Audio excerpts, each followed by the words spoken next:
My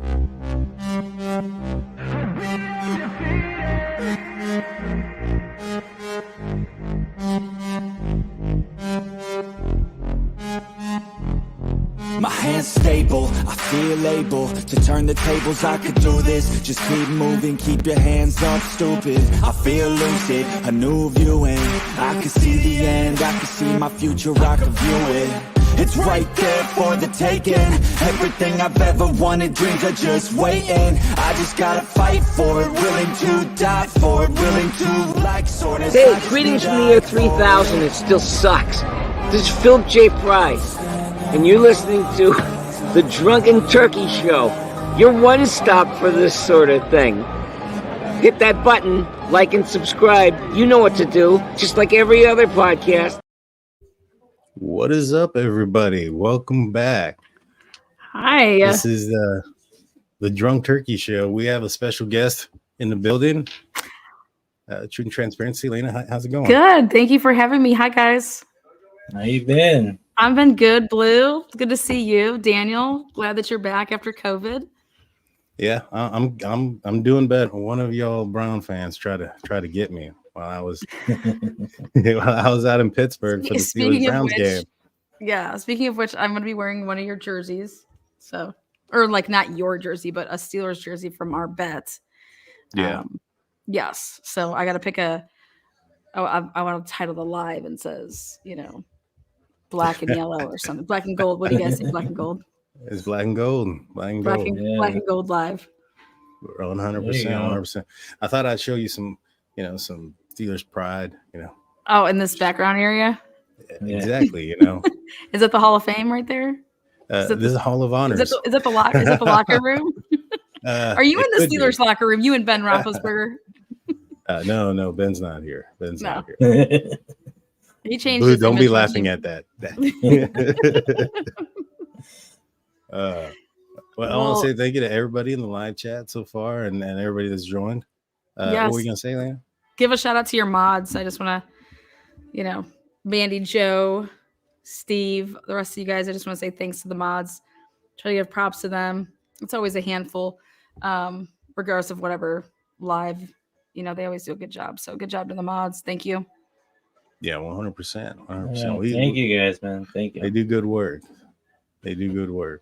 So we're here today because we both, I guess, all three of us might have a difference of opinion when it comes to the Bryan Kohberger case. And, I just want to bounce some ideas, talk about it, maybe a little bit debating. So officially, because, I've heard you talk, I've seen your channel and I've watched your shows. I think you lean one way, but let us know from yourself, what do you feel, or how do you feel about the case, the Bryan Kohberger case? Well, I feel that the state is hiding their case, plain and simple. So therefore, obviously, I think Jay Hodgson's best literature that he wrote was that simply the state's hiding their case. You can't label the IGG a tip just like anything else that goes through the tip line. You can't do that and not have it be discoverable material when you want to just claim it to be like a tip like that. If you're going to claim it to be a tip like that, then it suffers the same repercussions of that the defense gets it. Or you don't claim that and state some other thing. But when you're going to claim it as it would be no different than a tip that anybody else would call in through a tip hotline. So you just can't have it both ways. But in a sense, I believe that the state is hiding their case, or at least, they don't want to talk about things. And I think when someone's life is on the line and you're trying to get justice for 4 innocent people, it shouldn't be that way. So I don't. As far as leaning away, yeah, it's been messed up from the beginning. The 911 call being 9 minutes or 9 hours late. So no, it's been a weird thing. I completely understand, and to a certain extent, I agree with you on a lot of it. And even the point where it comes to the IGG, I would, if I was in Bryan Kohberger's shoes and that was something that I felt I needed for my case, I'd want it too. I don't see what difference it's going to make. Mhm.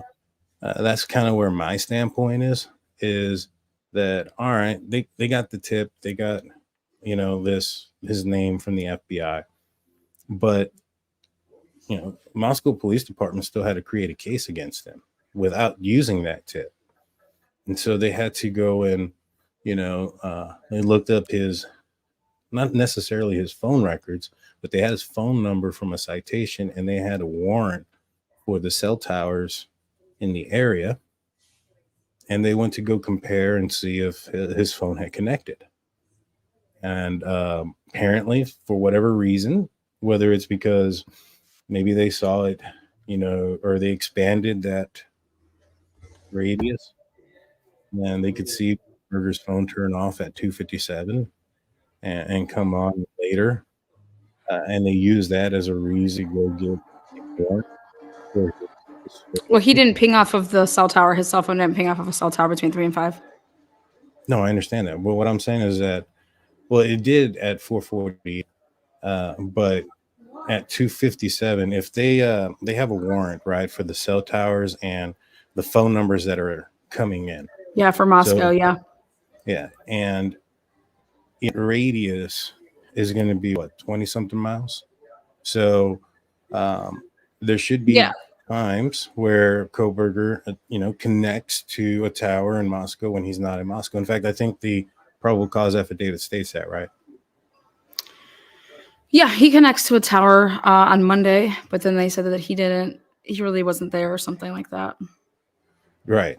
And so if he's connecting to towers in Moscow and they have, this warrant to check out the times, then they're going to be able to see that Kohberger's phone dropped connection to the tower at 2:55 and then regained the same tower, because it was only about 3 miles away from the victim's house, that it reconnected at 4:48. Now they may not have known You're saying that it at 2:55 it dropped connection. That was in Pullman. Right. But is it possible that he was still having a connection to the tower in Moscow? Yeah, I don't know. He could have. I mean, I don't know. Can you hit off of 2 towers? Is that what you're saying at the same time? Right. Well, isn't that how triangulation works? They use the strength of which tower you're hitting compared to others. I'm not sure, but yeah.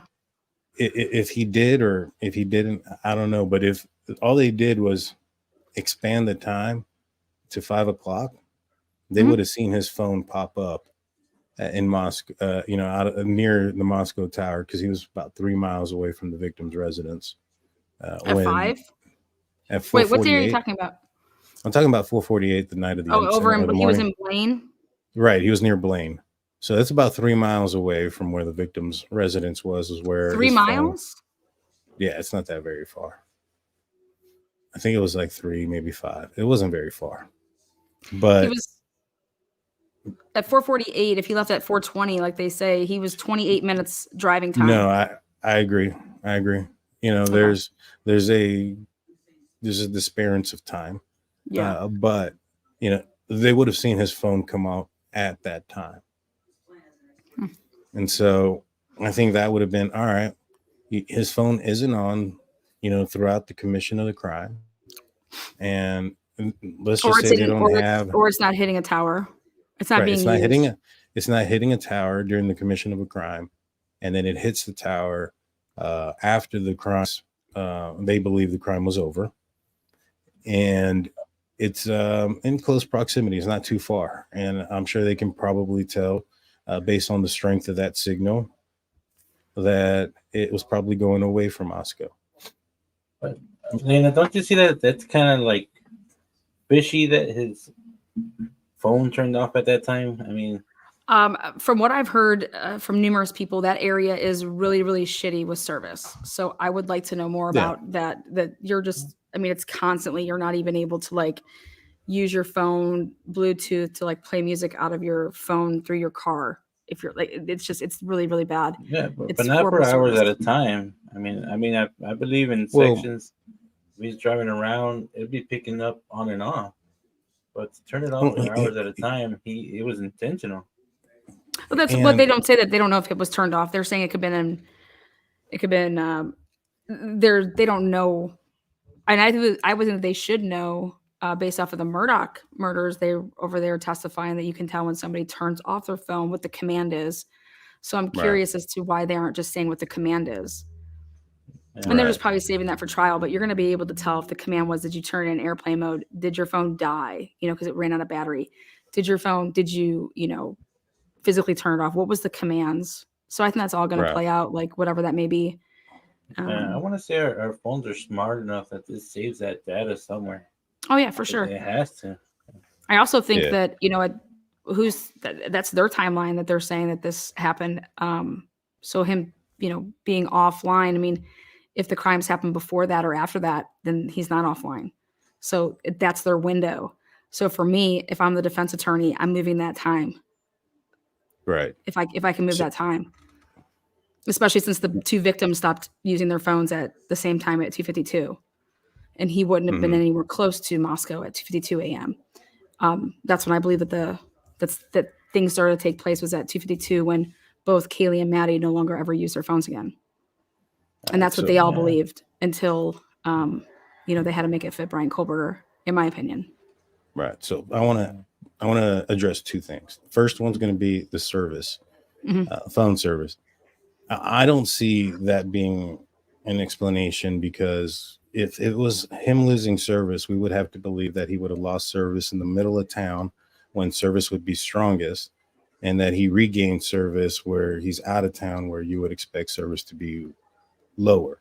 And to have gotten through, to that road, I'm assuming that maybe he didn't really have to go through Moscow, but, going southbound, you can assume that maybe perhaps he did go through Moscow, or close enough to Moscow that he would have picked up on the tower there. So I don't think that's, is it possible? Yes. Is it plausible? I don't think so. And let me tell you, go ahead. Go ahead. Well, the other thing I wanted to address was the time. So you said that if you can make the time earlier, than or later, like it just depends on. When I say make it, it's if it does it fit. The evidence has to fit that. Okay. Right. No, understood that.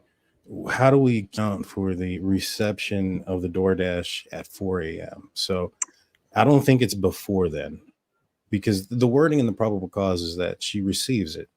Right. Yeah. So, she received a DoorDash at 4 a.m. Right. So that or means approximately 4 a.m. Right. It doesn't say that, it was dropped off. You know what I mean? The reception, I think it would be an indication of possession. Well, that Xana, after what I've seen out of these guys that write these PCAs out of Idaho, that whole PCA, in my opinion, can just be torn up and thrown away. So, I mean, in terms of like, okay, she received one, why wasn't the language that she ordered a DoorDash? Who ordered the DoorDash then? Does that even matter? Why are you going and getting a search warrant to find out who was from January to present day, who served them? I think why it matters is because if she received it at that time and she took possession of it, and they have documentation that the order was received, then that means that she received was is by the door. My DoorDashes leave my DoorDash at the door. They take a picture, and then as soon as they send that picture, they do their little thing on their side, and it's like, it's dropped off. So it was received by the by me, but it's at my door. I didn't get it yet. But don't the confirmation to say? Yeah, you get a confirmation, don't you? And then you can. They ate it. What do you mean? You can apply. I don't confirm that I got the DoorDash. They take a picture and they tell me that it's at the door. So I'm just curious, when they say that she received it, did this DoorDash person come forward and say, I handed it to somebody, and then they showed her photos and she was like, yep, that's the girl I handed it to? Or was it just the mechanical part of it that Xana received a DoorDash because there was a DoorDash placed, and the DoorDash said that, they took their picture, left it there, and it's considered received at that point. So I think they just leave it at the door most of the time. You're right. Yeah, They that's do what I leave it have. outside. No, well, I think that you can confirm possession is if they put a tip. If you do that ahead of time. Okay. Like when I have to order my DoorDash, I tip before my order goes through. Mm-hmm. Interesting. So that's part of So, the. I mean, that's possible. That's how a lot of the Door Dashers decide what order they want to pick up, is because they see the tips. Mm-hmm. The And they don't want to pick the up Uber someone. though, you could tip after the fact with Uber, like when you get a ride and when you get dropped off, you then have the opportunity to like tip again if you would like. So, but yeah, But the other thing that I would say that kind of like debunks that a little bit is they took the food inside and they ate it, and I'm pretty sure they tested. See, there's no talk about that. So, there's just no talk about that. I think that it is what it is with that. I'm really not too I mean, you see some photos of a bag of Jack in the Box food, the names on it. That could have been from whenever. Starbucks, but it could have been from another day. That's what I'm saying. It could have been from another day, but only the DoorDash, and they have confirmation of what they dropped off, so you can always check that. So I saw in the comment section some folks are saying that it said delivered. It says here, this is the exception of Kernodle, who received a DoorDash order at the residence at approximately 4 a.m. Law enforcement identified the DoorDash delivery driver who reported this information. So yeah, it does say that the DoorDash driver reported it. Maybe she did hand it off to Xana. Yeah, I just think personally they're the law. Like when it says law enforcement identified the DoorDash delivery driver who reported this information. Well, what information did they report? Like that's very just. So they just reported that, hey, I delivered something. I think that's just interesting. Yeah, so, well, they have. This is an interesting way to say it. Yeah, I'll be honest. This probable cause affidavit was confusing to go through. I had to go through it a few times, and I talked to a couple of lawyers. One being from Murder Sheet. We had Anya Kane and the attorney Greenlee, and he also said, like, it looks like it's a lot of cut and paste from multiple reports. Yeah, 100%. I agree with that. They're cutting out, different pieces of different places and putting it in. And I don't think that they've excluded or included more than they should have. I think that they put it in there, but because it was maybe not written for this specific report, they left the report that they wrote it in. It may look kind of weird. Like, for instance, there's a part here where when it says that he exited, they suspect that he exited Palouse River Drive and that he would have turned towards Pullman because it's a 10-minute drive and would have been the fastest road to get there. And I'm like, why would you put that in there if you know that he didn't go that direction? You have his phone pings and you have him on camera coming in, and you can corroborate that it's him on camera coming in because you have the phone ping and the camera. What camera? Of him. The camera is coming into Pullman. So you think he's on a camera coming into Pullman? You mean like you're talking about afterwards, right? Right. You're talking about at 5:30. So when you say him, you're referring to the vehicle that they're labeling suspect vehicle 1, not him. Well, I don't know which one is suspect vehicle number 1. I'm saying that the vehicle that is seen coming into Pullman at 5:30 a.m. He has his phone on during that time. So you can correlate his movements of his phone with the car traveling in that surveillance footage. Now, in the morning at 2:47, he turns his phone off, right? And so when he gets to, or when a vehicle is seen in Nevada Street going around WSU facilities there, you can't corroborate or identify that it's him unless you have a visual of him in the car and or a license plate, which I doubt they have. You know what I'm saying? So they have a belief that it could be him based on the fact that he doesn't have a front license plate and the vehicle is somewhat similar in matches. I think that the Pullman cameras Can I ask are you a a question? lot better. Go ahead. So I believe that is Brian's car coming in to Pullman at 5:30, 100. But what places him in the Moscow King Road area? I mean, Like the only thing that places him. What's the first video that they used to place him there? Well, The I 700 don't block know. of Indian That's the Hill. first video that you said that he came out on, but they also said that they had had him on numerous amounts of footage and numerous cameras. Now, when it comes to the probable cause affidavit, excuse me, it's going to be focused on only Bryan Kohberger and only the information that's pertaining to the arrest. So we'll find out how many different cameras he was actually seen on and where exactly he was traveling during those times during court. But for the probable cause affidavit for his arrest, the only thing that is important to have on there was the fact that, where he was the first time they saw him when he directly went to the victim's residence or that vehicle that is suspected to be him. Now, there's a couple of things that we can determine based on. Well, don't you think in the probable cause they would pick? I mean, because this is so circumstantial that you're not going to try to pick something that can best, show how are you going to say that this vehicle that you see in Washington Pullman on a camera, how are you going to able to sell it to me that the vehicle that you see in Washington at 2:47 a.m. Then you pick up a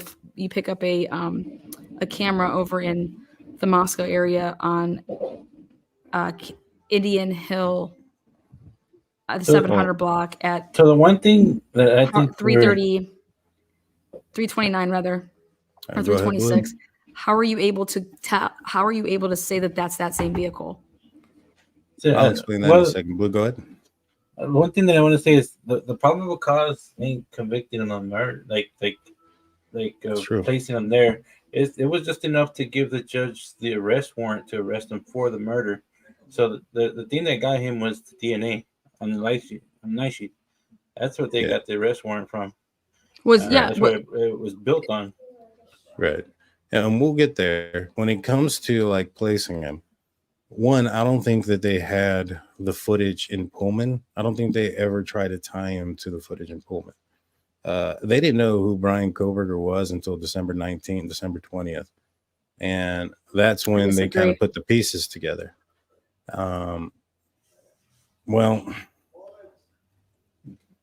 why do you disagree? What makes you think what makes you think that they knew who he was beforehand? What's your opinion? Or that he was a suspect beforehand? Not that they didn't know, because we know that they had his name, in a group of white Elantras that was somewhat in the area, right? What makes you think that they knew about who he was before? Because they're hiding their case with the whole FBI IGG stuff. Otherwise, you would be able to go ahead and talk about that. All right, so you think that because they're not giving up the dates. They're not giving up the dates to any of that. Those dates are very, very important. Well, the New York Times, I don't know how accurate their information is, but they reported that the day that the IGG it came back was December 20th or 19th. One of those two. I'm pretty sure it was the 19th. You said the IGG came back when? That they had the information from an IGG workup on December 19th, I believe is what it was. So the New York Times reported it then, and I don't think they knew who Kohberger was until then, because, well, nothing gets done on Kohberger until after that. They don't. They pull his phone records on December 23rd. They pull his the trash on his dad December 27th. They pull, everything. Starts after December 20th.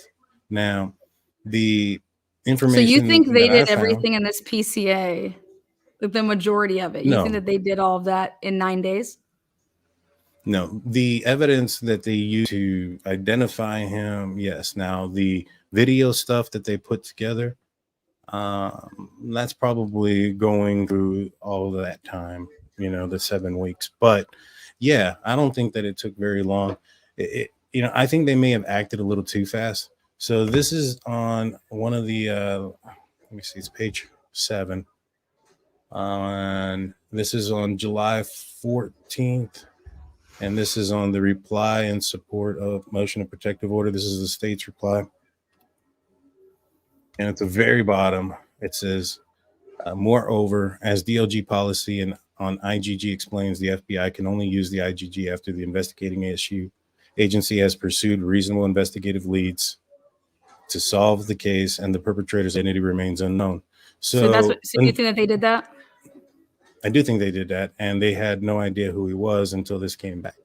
And, the New York Times is saying, and here's the other thing. So the New York Times says that on December 19th, they get Bryan Kohberger's name. Howard Bloom's article states that on December 19th, that Chief Fry was happy. He was so happy. He described him having a pregnant smile. And that he spoke, that they spoke to the chaplain and he spoke to another officer, and he told them to be ready. And then apparently they thought they had something because of the Eugene, Oregon vehicle, right? And then if you go and look, the Moscow, Idaho puts out, those releases, and they say that they're aware of the Eugene, Oregon. And then the next day they say that they're aware of it and it's not related, right? But my thing is, according to Howard Bloom, they thought it was related to this case. Now that came out before, I believe that was before, shoot, I don't remember when that came out, but when that came out, they told us about that. I went back and looked. It was December 19th when that vehicle was found crashed. If they thought that was Kohberger and they were watching, wouldn't they have known that he was in the Poconos on December 19th? You're not able to put a PCA like this together if you just corroborate that Bryan Kohberger is your sheath DNA culprit. You're not able to put a PCA like this together in a matter of hours, like they say that they did when they went ahead and arrested him and got everything signed, everything on the 29th of December.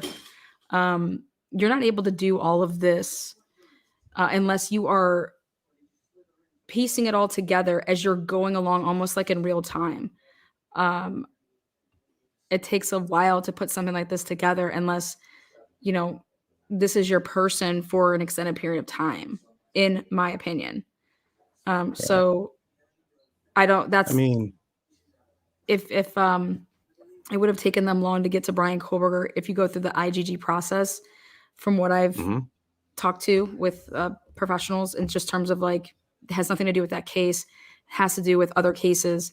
And with that being said, you're supposed to wait, and that's supposed to be the last thing that you're supposed to do. That's not something that you would do on November, let's say 20th or 24th or 25th. That's going to come way later.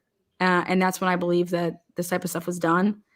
And if it was in fact done and it was done the right way, you'd have to have a huge hit to be able to get this name. And I think the interesting part is that what Jay said in his motion when he says, how did you even give the local law enforcement in the area the name of a white Hyundai Elantra? Where are you getting that from? Because all the video stuff that we have, we can't even tell what vehicles these are. So how did you go ahead and pick out a white Hyundai Elantra?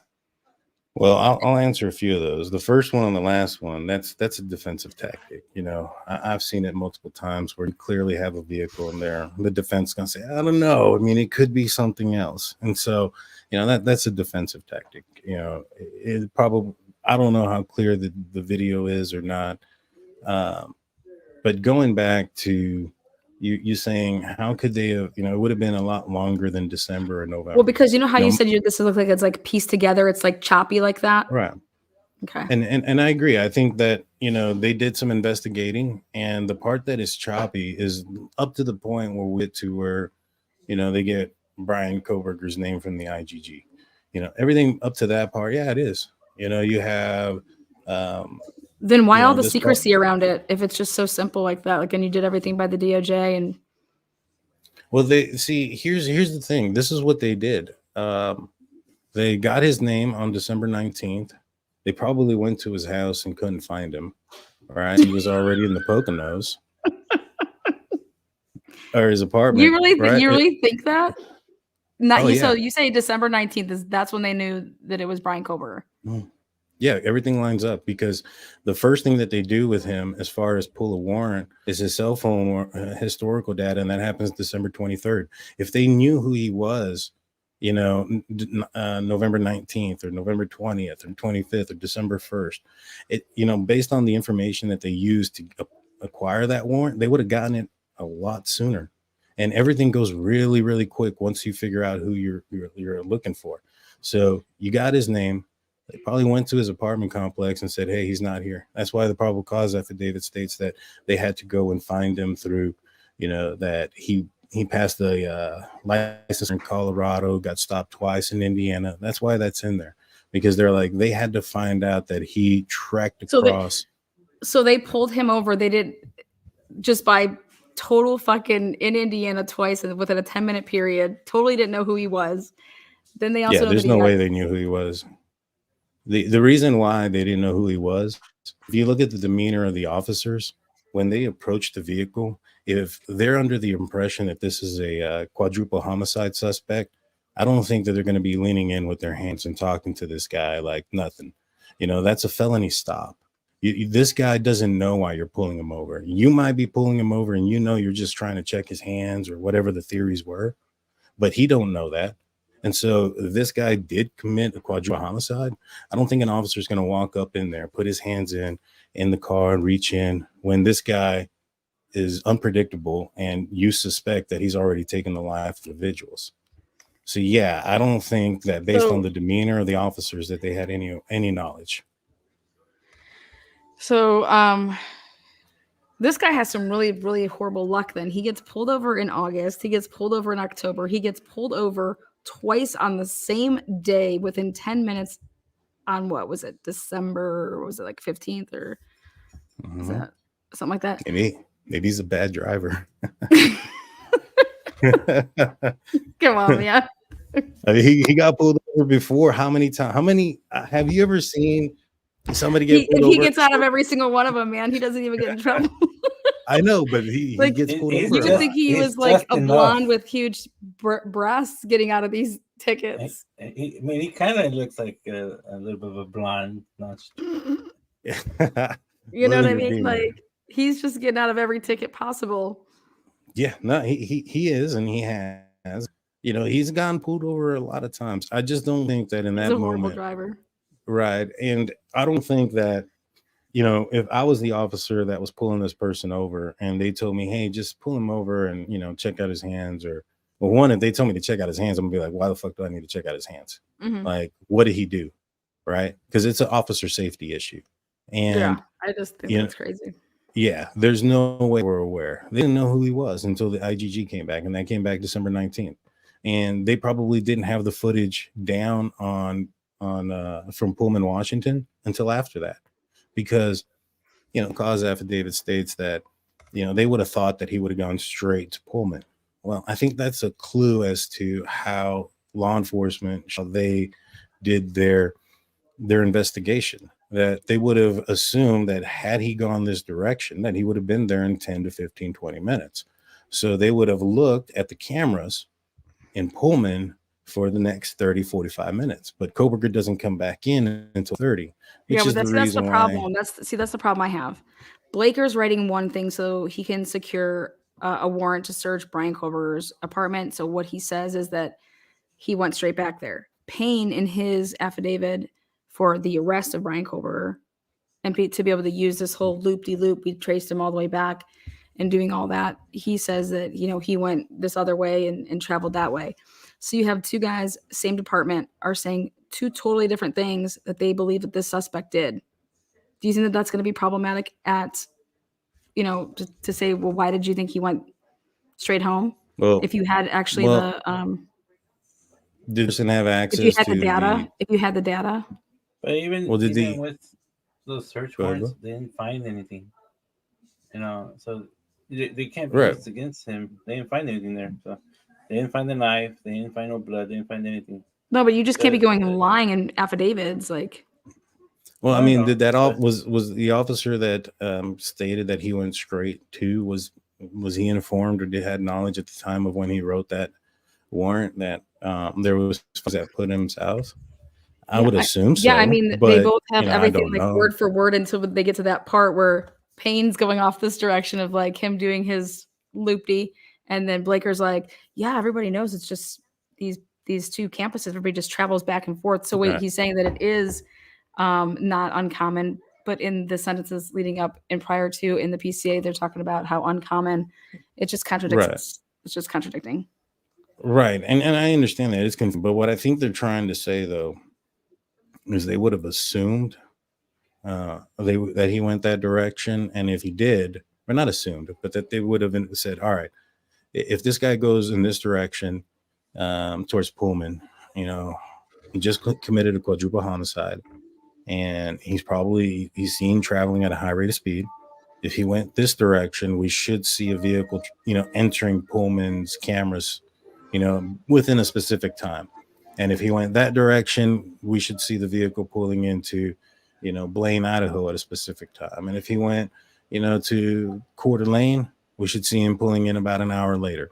And so they did all those things. And obviously, Kohberger, knowing how he would be investigated, understanding criminal justice and being a PhD student, he would have known that had he gone straight through back home, that he would be on camera going in through Pullman, and they would have been able to say, hey, look, there's a white Elantra without a front license entering Pullman, and go in this direction. And they would have at the very least known. Then why don't they have him? Then why don't they have that coming in? They do. They have it at 5:30, and the reason why it's at no. 5:30 I mean, coming into Moscow at like, the 329. They just pick a car that's on some random road. Like, where was that car before that point? Where was that? Like, you can go back but you can't put it in the PCA because guess what? It doesn't go with the narrative. I would like to know where that car is. It's on 700 Indian Trails or Indian Hills, whatever. Prior to that, like, back up the camera, see where it's coming from. Where is it at? And so I just think get that it. you'd be on a camera before that, right? If you're saying that he just totally avoided all these cameras. There's actually a shit ton of camera cameras. that caught him. Well, it's a Ring camera, and I don't think it's his car. But we'll see. Yeah, right. we have to see what they. What makes you think it's not his car? I don't think that you can say it's his car unless you actually see him in that, or that's the license plate. You just can't tell a jury, okay, hey, at this time, oh, there's Bryan Kohberger's car. Like, wait, what? How? Oh, but that's it. Look at it. It looks just like it. No, I understand that aspect. It's not just you said you don't think they're it's married his car. to the PCA, so they're married to it. But you said you don't think it's his car. That's saying that there's something about the car that makes you think it's somebody else's. I just think it's a car. Do you think there's a possibility it could be Bryan Kohberger's car? I think it's the hybrid. I think it's the vehicle that the cops used for the undercover. Okay. That's right where they were. No, because those have ghosts. They always have the ghost lettering on the side. They have to be marked, even if it is a hybrid. It has to have the ghost lettering on the side of it, and it would show on some glares of cameras. Oh. And I never seen cops use a Hyundai. I mean, I seen them use Expeditions, Corvettes, Camaros, something that would catch up to somebody if they broke the law. Well, no, these weren't people to go on high speed chases with. This is a Moscow undercover drinking allegedly and drug use on the campus. And these were the people that were. It wouldn't just be one officer, though.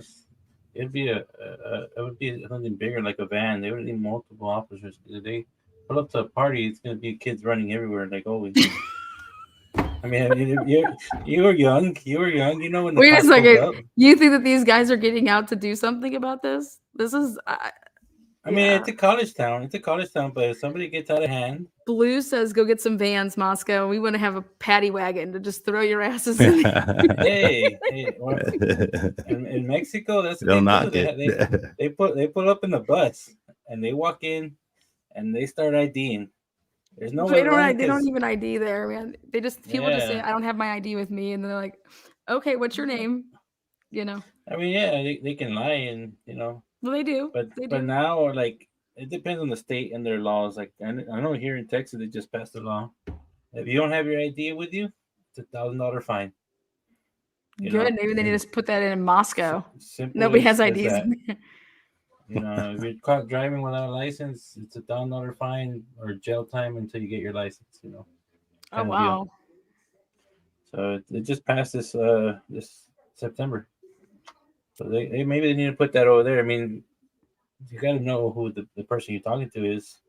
What if it is another, convicted murderer and they lied about their name?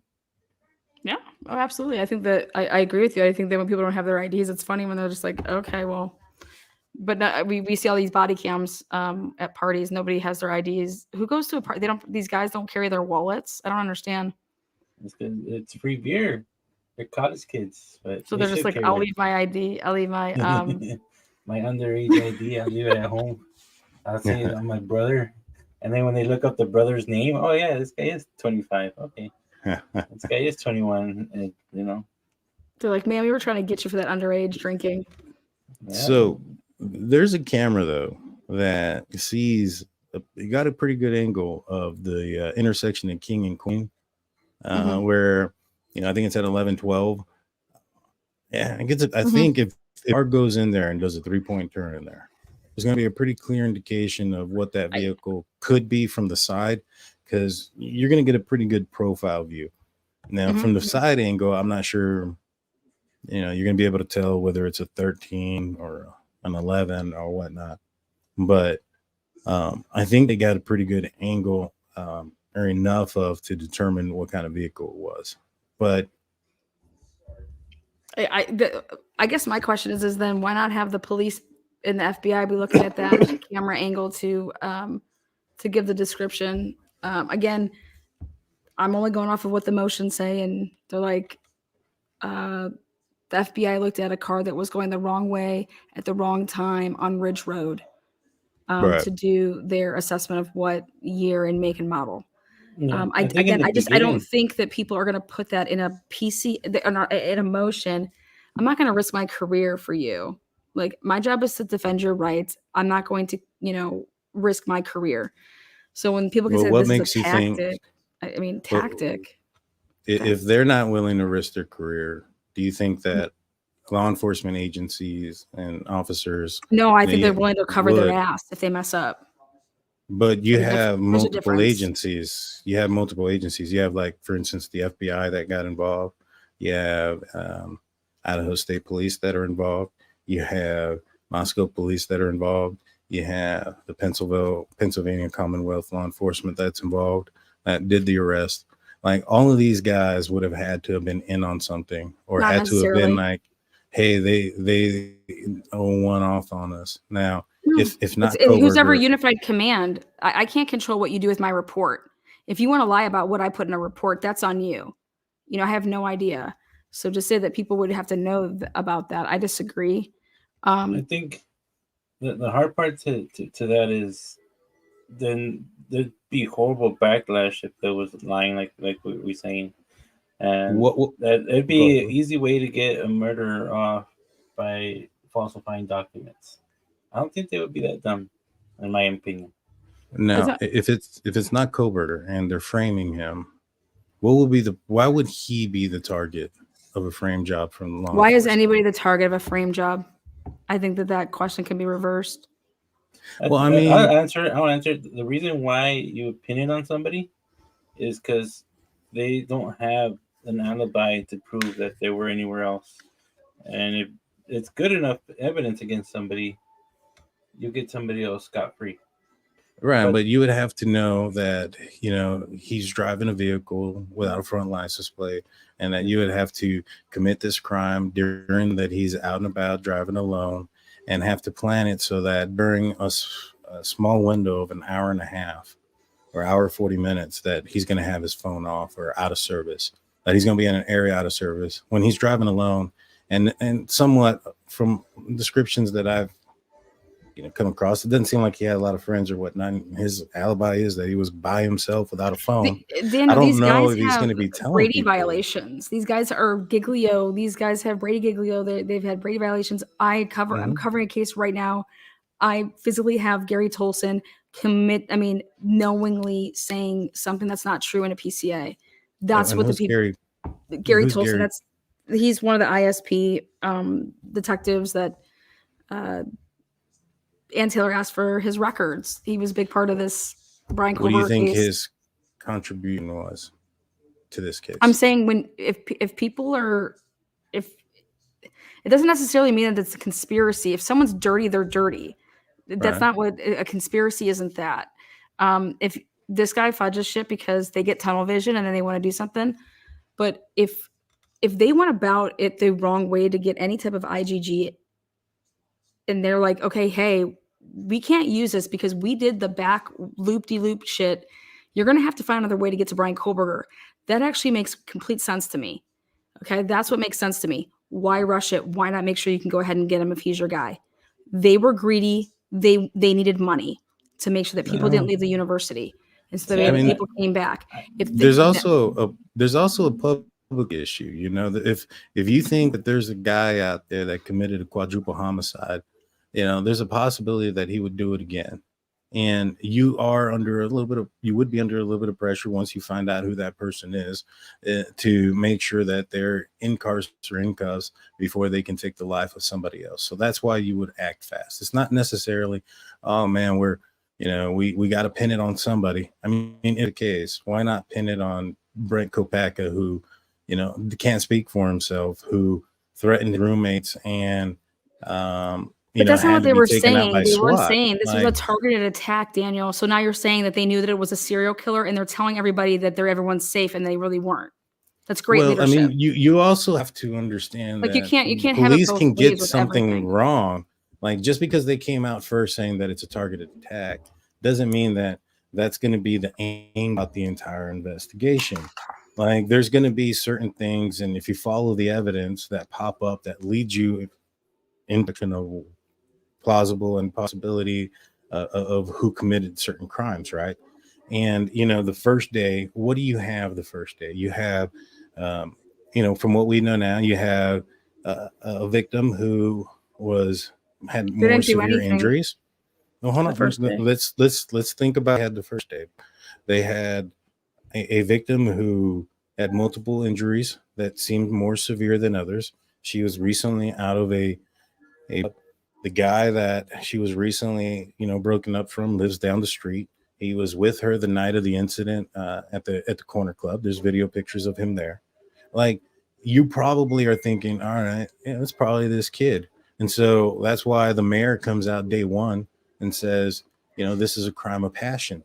And then he walks it back the next day and says it could have been a burglary, it could have been something else. So by the next day, they had uncovered some sort of evidence that led them to believe that it wasn't clear-cut crime of passion for the mayor to walk it back. So, as information comes in. Wait, let me ask you a question. You bring up a great point, Daniel. Why would the mayor ever say that? Who said something to him for him to even make that comment? No, I agree. Somebody would have had to have said something to him. I but think he is the mayor. Does get certain? No, they do get certain privileges to certain information about the city. Yeah, and especially in a town like this. How about Bill? How about backseat Bill walking everything back too? Who? I mean, everybody's all walking everything back in this case. Nobody's on the same page in this case the whole time, even to this day right now. You would think if it was a frame job, let me put this theory out there. If it was a frame job, they went back far. They went back months.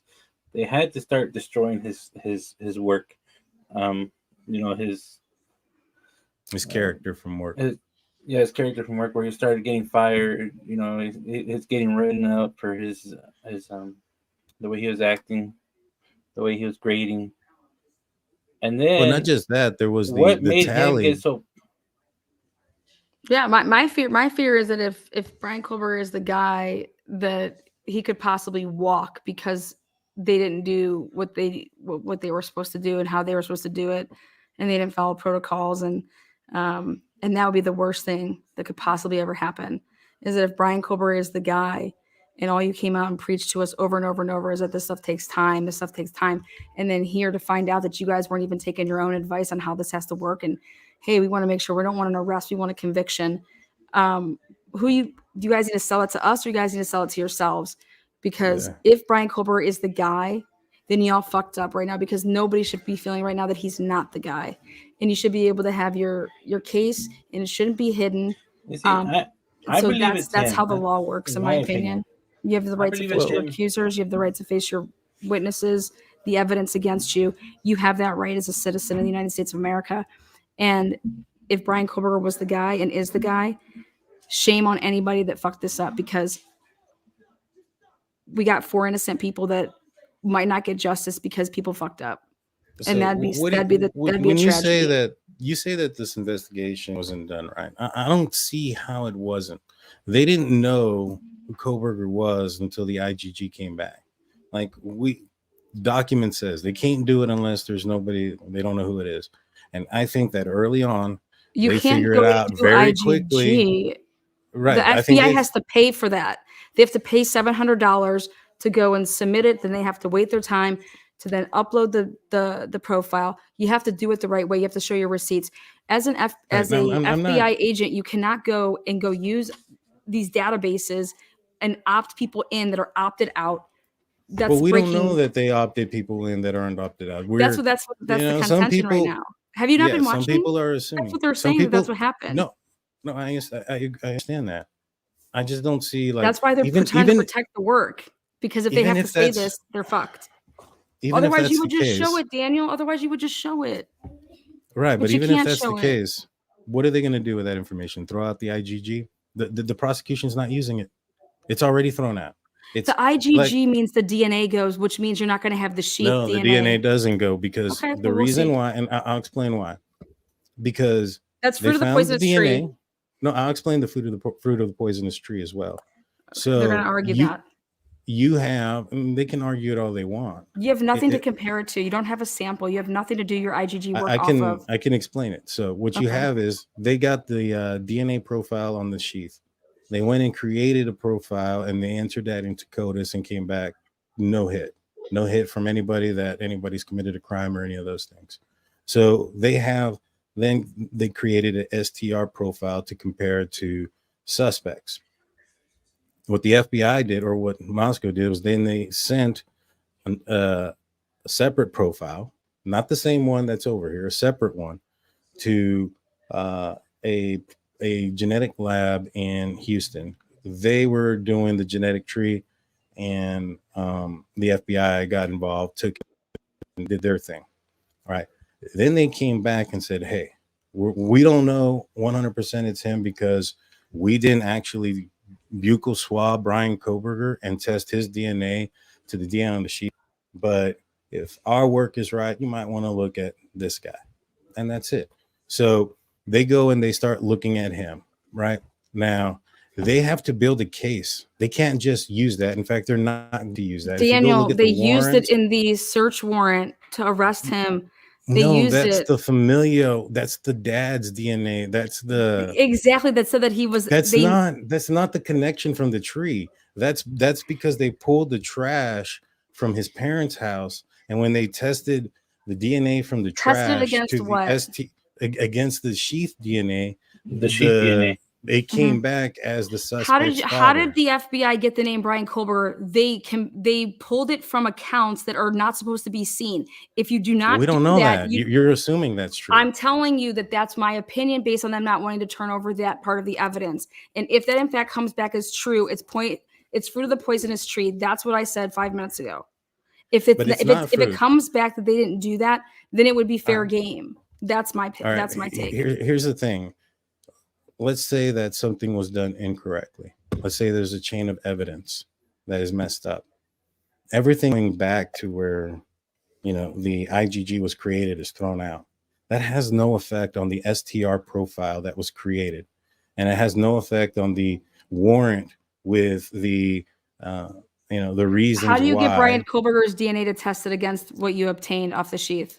Why didn't you just go and get his DNA from, wait They till he tried. gets That's why back they to pulled the town? parents. Why are you going to wait till he gets back to town if you think that this is a quadruple homicide, murderer? If you think that this guy has committed such a crime, you're going to say, you know what? Let's wait till he gets back in town. Let's give him the holidays. He can have New Year's off, and then when he gets back, we'll see if we can find DNA and test it. No, they're going to pull it as fast as they possibly can because the goal is to get a killer off the streets. So they go in there, they pull How trash. did they get the trash? Wouldn't they have taken all the trash? And so none of that trash came back so you think that all that was tested?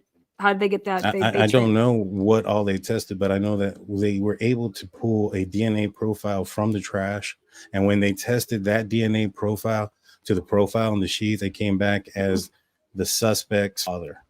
And so it had nothing to do with the tree. And that was put counting these into the people. arrest warrant to arrest him. I get it. They probably shouldn't. I mean, at the end of the day, if you're not going to use something in court, you don't. They put needed it. in. That's what Judge Megan, I think, was trying to say is, I will sign this once you get me DNA. We have DNA, get the DNA. That's why that's the only warrant that has it.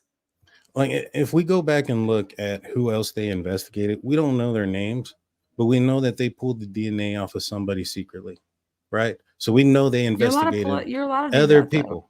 though. Yeah, exactly. So why does that make it illegal if they pull his dad's trash, abandoned property, and they test it to the sheath and it comes back to, the person's father? It's because of how you know it's the person's father. It's because of how you know it's the person's father. But it's you don't not. know it's you. Listen, Dana, if you would have, yes, that is. You're not connecting the two parts. In the middle. I'm gonna explain a situation that happened one time. I was given information, when I was in law enforcement, that from the DEA that a vehicle was coming into town, and that this vehicle had a certain amount of narcotics that they had gotten a tip. Now, the DEA was doing their investigation, and they were doing going to get a bigger fish, right? But in order to get a bigger fish, you kind of have to knock down some of the smaller stuff. That way you can attribute to, like, for instance, hey, this guy was a big fish, and this was the guy that he was, having run his from one location to another. We arrested this person on this day, right? Now, what I had to do was make that arrest and make a legal case against this person. So I couldn't pull this person over just solely based on the information they gave me. I hadn't seen anything. Nothing had been done in my presence or view. I didn't know any of the specifics of what they were doing. And it was probably in my best interest not to, because that wasn't my part of the investigation. So what I was supposed to do was find a reason to pull them over, find a reason to search the vehicle. And if something comes up, it comes up. If something doesn't, it doesn't. So I knocked the vehicle down, and the guy ran from us. He ended up crashing, and sure enough, there was stuff in the back of the car. Now, when I go and do my report, and when I go get my, did all my stuff so that this person can get charged properly, I never once put in there that I got word VA or any of their investigation or what they have done, because it's hearsay at that point. They don't know for sure. They don't know, just like they didn't know it was for sure Bryan Kohberger when they said that his name. And it's different law enforcement agencies using each other as a tip that doesn't go into a case. And what ended up happening, Daniel, let me ask you a question. Let's say there's 10,000 tips that came in that law enforcement had to go through, right? But you tell me, out of those 10,000 tips, who had DNA from the crime scene that they were able to use to submit their tip with? Wait, run that by me again. I'm not sure I understood. So they came out and said, hey, guys, we had 10,000, then we had 15,000, we have 20,000 tips that came through, okay? Right. We vet them, we clear them. Perfect. So all of those tips are called discover. That's discovery. You turn it over to the defense. Like, here's all the tips, right? Now you tell me if the tip, Bryan Kohberger's name, was turned over as a tip That's what they said. Like the FBI turned it over as a tip. Okay. Mhm. Tell me out there what people out there used DNA from the crime scene when they submitted their tips to law enforcement and through law enforcement's like tip lines. Well, I don't think that What average American that turned in a tip? The answer is 0. So right, now, but that this doesn't mean that you the can't. FBI got to use the DNA from the crime scene to create their tip, and that's not going to be considered because you can't have it both ways. Is it protected or is it discovery? Because Moscow Police Department came out and said, we didn't do anything. We just got a tip. Well, you tell me what American out there, the 20,000 tips you got, had DNA from the crime scene to use to Does give it you a tip. matter? Does it matter Well, yeah, where because it this is came the from? argument. This is They're the not argument. using it though. They're not using it against Bryan Kohberger. Oh, And to God, answer dear. this question Oh. here, See, if that's the where you're wrong. if the DEA obtained the information in an illegal It's way, about being discovery or not. hold on. It's about discovery. If the DEA obtained the information and they told you in a legal way, which they didn't, obviously, but let's just say, I'll come up with an example when somebody did something in an illegal way. If Jaime is a drug dealer and he screws over Big Blue on a shipment, and Blue ends up telling me after the fact, right? It was recreational using him, just distributing or anything. He says, "Hey man, that guy's dealing and he's fucking shady." And he's like, "I'm not gonna do any of those things, but it's your job to go put a case against him." So I'm gonna go That's out great. there. In discovery, Now, does that mean am I that going to be able to know? information- It's about the tip. No, It's you're about the not. discovery. You're not going to know that. You're not going to know that because when I go in there, I'm going to put on there that, I noticed that there was vehicles passing by at X amount of hours throughout the night. Right. And then on one So night, when you're on the stand and that someone stopped, asks you how you knew that, what are you going to say? I can say it Are was you from gonna a lie? tip or a confidential informant. You can say Great. that. Yeah. And a confidential informant gets protected. And it's exactly what they're trying to do right now. They're trying to say that this But is they're not protecting them. They information. told everybody. They put it in the probable cause where they got it. They got it from the FBI. Right. So they're Well, not we'll see trying how to that comes hide out. it. They're not trying to hide where the tip came from. Yeah, they're trying. Right. The prosecution hiding isn't. it. They put it in the dang paperwork. Isn't it them that put it in their paperwork? They're trying. Did you not read the motion?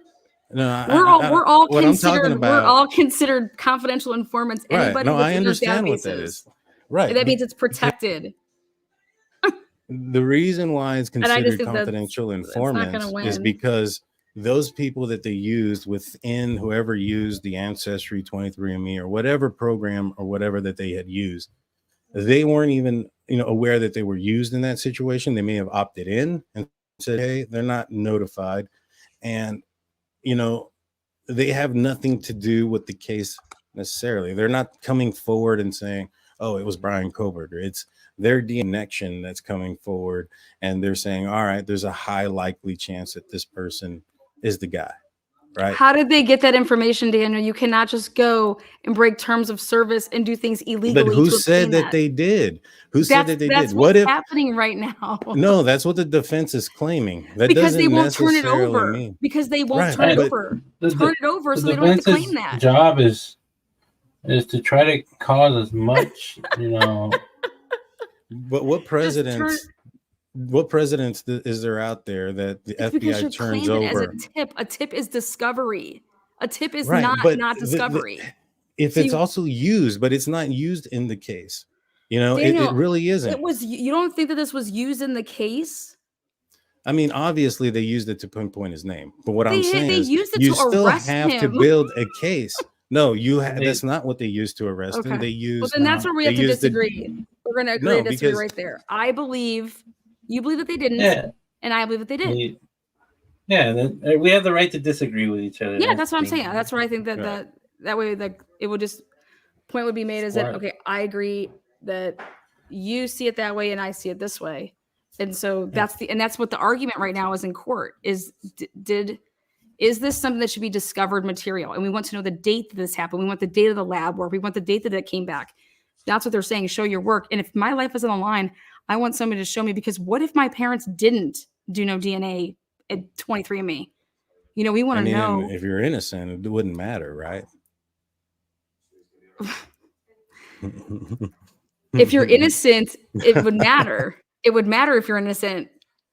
I mean, because then we have I'm a just huge saying. problem. Because at the end of the day, if it were innocent, it wouldn't connect back to you.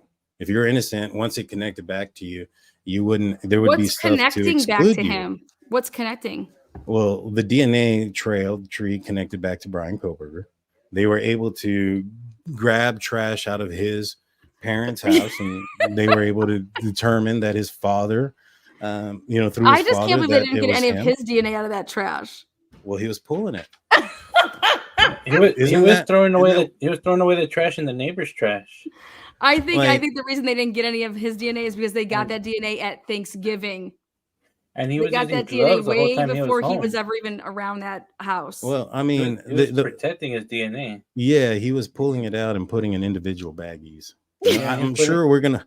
That's some weird stuff. I hope that we can prove that because I would love to see it. His sisters even stated that's the truth. That's he was acting his weird. Sister stated that where? According to that show that his sister even said that, and that's according to a source. So what source would that be? It's probably a just race statement from taken by a police officer. When things are going wrong, somebody will just kind of blurt stuff out at certain times. And this was a raid going crazy. I wouldn't be surprised if in fact she did question Bryan Kohberger as a possible suspect. That during that moment of adrenaline, I'd be like, "What are you doing, bro? Why are you picking out your plate?" I'd be laughing at be making fun of him. I think I would, I wouldn't be making fun of him in that scenario. I'd be kind of scared shitless because you just had the police come in there and broke down your door and just completely raided the place. It's not a nice thing when it happens. Up to that point, though, I would be like, "What is wrong with you? We knew that you were weird, bro, but you're like, you have gloves on, you're eating with us, then you're taking your." Yeah, according to what they said, I don't know how true it is. You got to take it with a grain of salt because the media wants to sensationalize things and they want clicks and views as well, right? Yeah, so, I just think that they're going to make something bigger than it's not. I am honestly, I'm the kind of guy that tries to look at both sides and look at things from multiple angles. And early on, I was very questionable about a bunch of stuff, but as information has come out, as clarification has come out, like for instance, the DNA. I had more of a concern about the amount of DNA that they had to test against Kohberger. If it was so small, and Howard Bloom, so you have to take that with a grain of salt as well, because he also said that it was touch DNA. Right, but he had said that they didn't find anything, period, and that they had to go to another lab, and that lab had to find it because it was microscopic. And I agree with you. That's not true. That's not true. No, that's not true. And what happened was they damn you, Howard, you liar. No, well, he didn't know. It's not. No, I think he got the information. I want to give a shout out to Muffy Dragon Slayer. She used to be a member of my channel. She's always super chatted and donated so much. I know that she loves the way that I laugh. So acting like she doesn't here is priceless to me. Thank you for all the donations, Muffy. Appreciate it. Thanks for all the membership for 20 months. Appreciate it. Let's all be nice, y'all. I haven't really kept an eye on the chat, but when it comes to him, I forgot where I was at. I just want to say one thing before I jump. I just want to say one thing before I jump off. Okay, I gotta jump off. The Muff always gets you, Daniel. I know. Muff. I usually just always would say, "Hey, Muffy, what's up? Hey, Muff." So. Yeah. My theory is, how the theory that they say the Indiana State Police was in on it, that they were following them. They would have at least some evidence of that, because anytime they do calls over the dispatch, they're recorded. Mm-hmm. And if their message if it was a cell phone message, those are saved. The defense can request that information to see if there was any of that kind of stuff that happened. I haven't seen that because they don't want to waste your time. They're trying to. Or they did, and came back. They did maybe, but we don't see it yet. Maybe later they'll say that they did. But I would say if they did and nothing came up, it was a waste of time. Well, when it comes to that thing, though, Daniel, what do you why think would about I? the phones not being used? Like, what do you think about the victims' phones not being used for the time of the crime versus them saying that they're going to go with the surviving roommates and the surviving roommates' phones as far as to say what time, the time of the crime was, and not be Well, using they the do use victims' one phone? of the victims. They do use one. They use Xana because she was on TikTok at 412. But Yeah. we have to assume that when Kaylee and Well, Maddie TikTok just were, runs though. it does, but they have, if they're going to go in there and say that they suspect that this is the reason that she was on there at this time, and put that on there, there's probably a good reason why they think that it's at that time. If it's just running, how does it just stop, right? Unless if it's something running on a phone, usually the phone doesn't turn off on its own unless somebody clicks it off, right? So 412, we have Xana using her phone, and Kaylee and Maddie, if they were attacked in bed, they may have never had an opportunity to grab their phone. So that's why maybe perhaps it's not being utilized. And when it comes to Dylan and Bethany, when it says that a forensic download of their phone tells you, that's one of the reasons to determine the time, is if they were asleep, after a night of drinking and partying, it's 4:00 in the morning, and they hear something and turn their phone on to see what time it is, or move, or just to use it as light, that would be enough to basically, what do you call it? Determine that, when they were awake. You know what I'm saying? So like if I turn on my phone at 4:00 after it's been off for a while, there's going to be a report that the phone turned on at 4. And then there's going to be text messages. Now, what she probably said was during her interview, like, what time did this happen? She may have said, I don't know. I checked my phone. It said 4:00. And all they have to do is then, all right. She said she checked her phone. It was 4:00. Let's download this. The phone comes active at 4:00.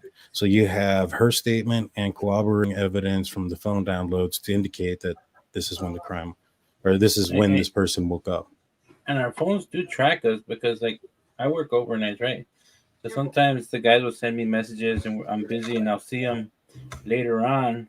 And they'll say that you were last active 4 hours ago. The phone would tell me that. I was like, I didn't ask. My question was why aren't we using the victims' phones for it's in the PCA. They don't use the victims' phones are not used to say anything to do. Like normally, like if you were to get murdered, Blue, or me, or anybody, that they're going to use a victim's phone for that timeline. They're going to use their own phone. And here in this case, they use everything but the victim phone. So I'm just asking, why do you think that would be? Do you think that tells a different story? I think with the phones, they were probably just plugged in to be charged, so they weren't moved after a certain time. And only one phone was moved, which is the one that she was. We don't know anything about their phones being moved or not being moved because we don't have that information. But all we do know is that they don't use it in the PCA, and I think that it's because it does not corroborate their narrative for the PCA. Yeah, I mean, or it doesn't show up. I mean, there's a good chance that they weren't moved at 4 a.m. Like Ethan doesn't even get barely talked about at all. You know what I'm saying? Like, right. Well, if he was asleep as well, he wouldn't have his phone. So the only person awake so they're all asleep. I assume, the only person that I assume is awake throughout this process. But yeah, Kaylee's dad's just adamant that she fought for her life. She, there's all these I believe everybody was fighting for their life. After the incident started, you're gonna move. You're gonna feel that jab. But I know what Steve is saying, but it doesn't necessarily mean it's true. Let's take Bryan Kohberger out of this situation. Let's take the DNA off the sheath. If they had DNA under the fingernails from a scratch, wouldn't you think that would be more pertinent to go after somebody, right? Not DNA on a sheath. It would be the DNA under the fingernails, DNA, and if the victim bit somebody in the mouth and teeth, there's like that. That's what I'm saying. But there's none of that. What about like sweat, saliva, right? From Bryan Kohberger, right, all of that. It's nowhere. Well, then somebody committed this crime. In such a not only framing Yeah, not only framing Kohberger for it by putting something there with his DNA, but managing not to get their DNA, their sweat, their That's breath, not their true. blood, There's their two skin. unknowns right now. Well, the two unknowns are in the area of where two bodies were. It didn't say that it was underneath the fingernails of one of the victims or on the bodies of the victim. It said it was in the area of two where the bodies were. So it Also, could we have don't. been on a But shelf the other somewhere. DNA that's in the house has been accounted for. We don't know, like, we don't know that that actually could be like sweat. Like, I would love to just know how much sweat and spit was taken out of that house versus, like, you know. Right, but if we go back to the victims, they were all taken. Their lives were taken with a knife. We can assume that it was a sharp edge object, whether it was 1, 2, 3, or 4. Their lives were taken by a knife. That's close proximity. So if they fought for their lives, there would be evidence of that. There would be evidence under the fingernails. There would be all these things. I think they were caught off by surprise, and they didn't obviously know what was going on. I think 3 of the victims may have even been asleep during the time that the commission of the crime happened.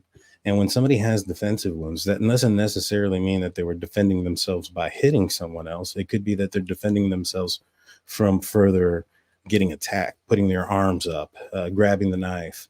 Things like that can be considered defensive wounds. So based on that information, somebody would have had to committed this crime. And who do you think, or who would suspect number 1 be when it comes to, they would not only have to frame Kohberger, but also commit the perfect crime against 4 people without getting their DNA or anything put on there? Like who are we looking at?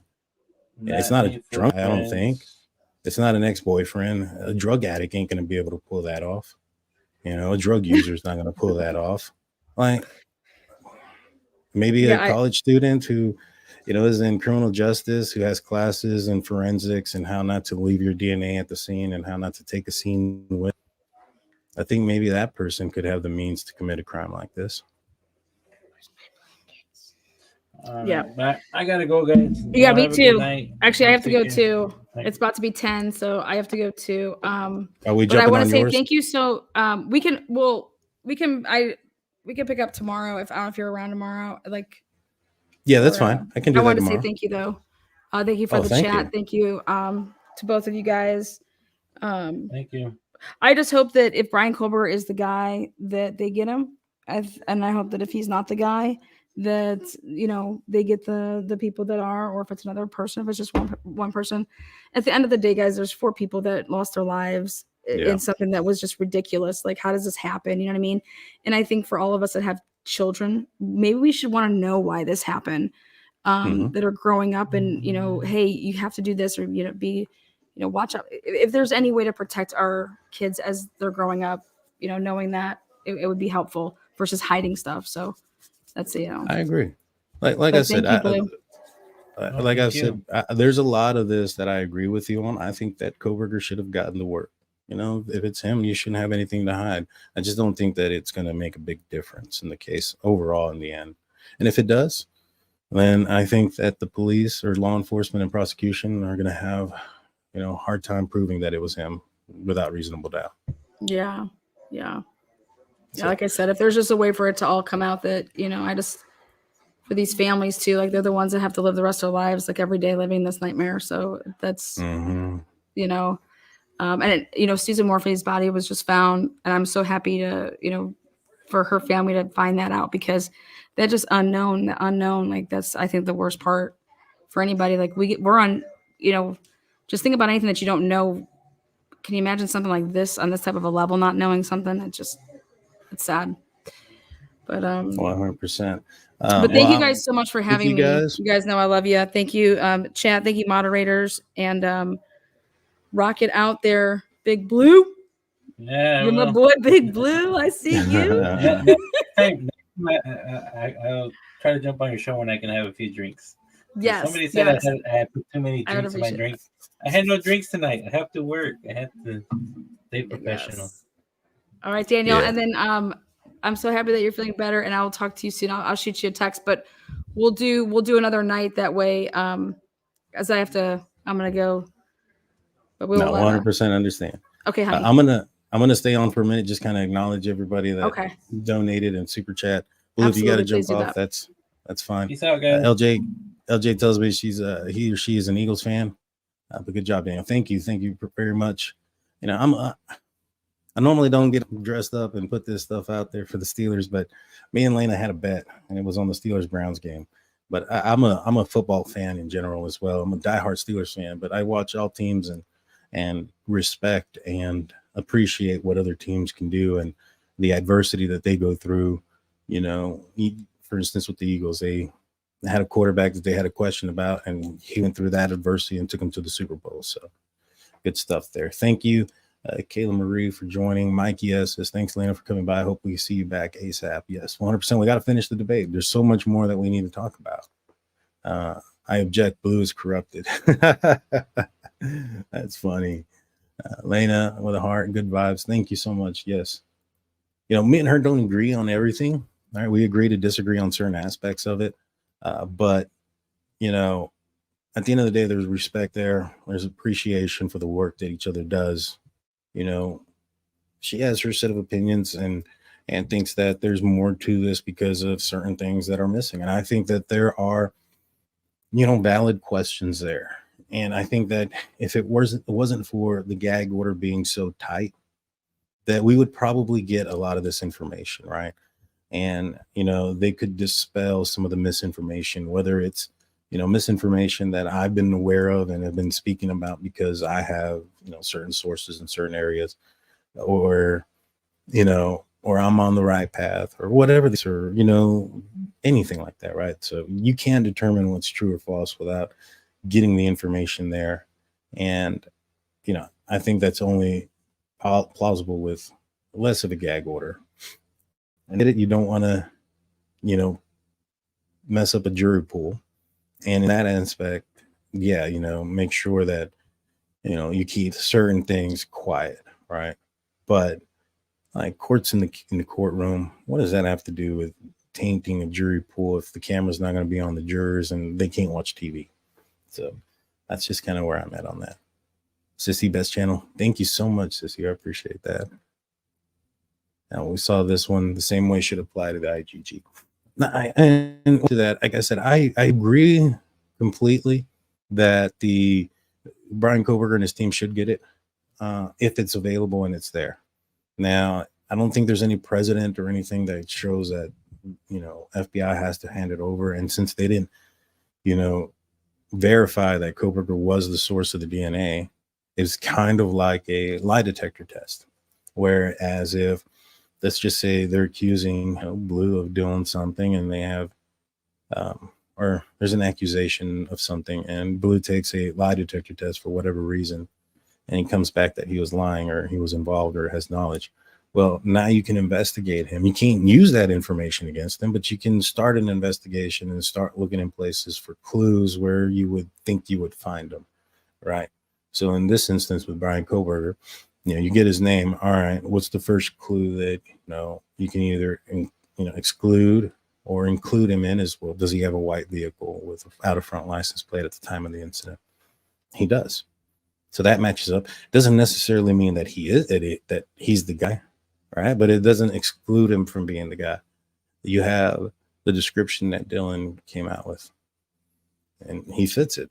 Now, again, it's very loose and it's very vague. Doesn't necessarily mean it's him, but, you know, had she said that the intruder was 5'4" and, you know, 250 pounds, then that would have excluded Kohberger from being the guy. And so that information didn't. And then you would think to yourself, well, where was he at during the commission of the crime?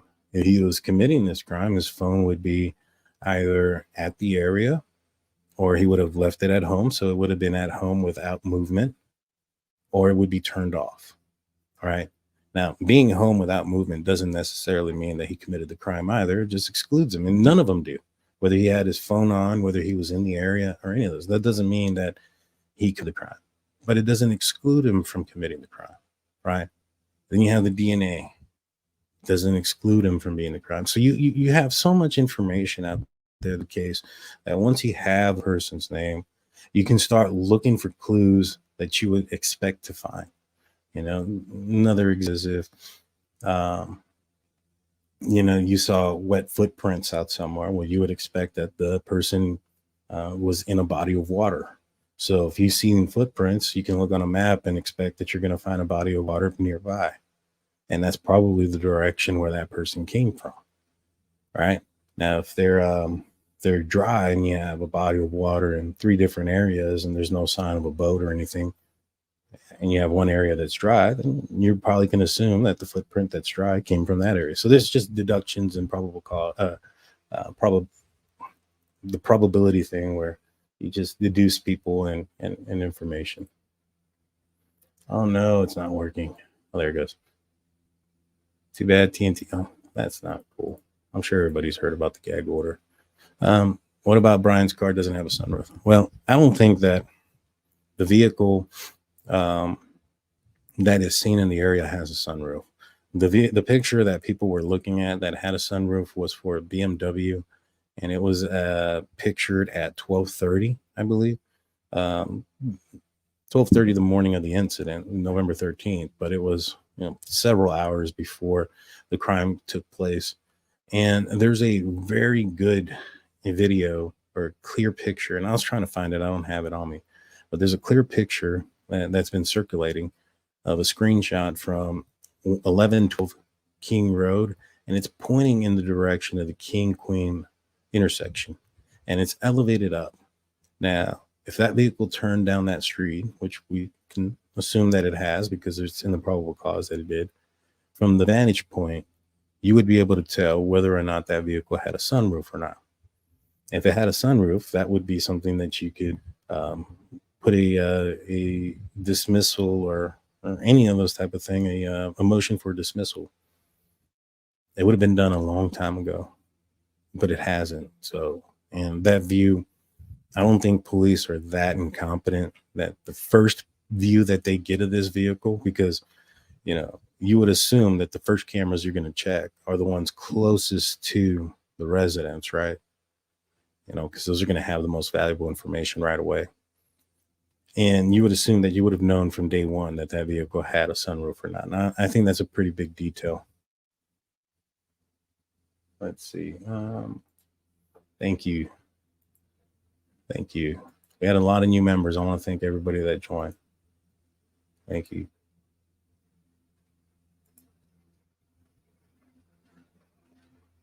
New member.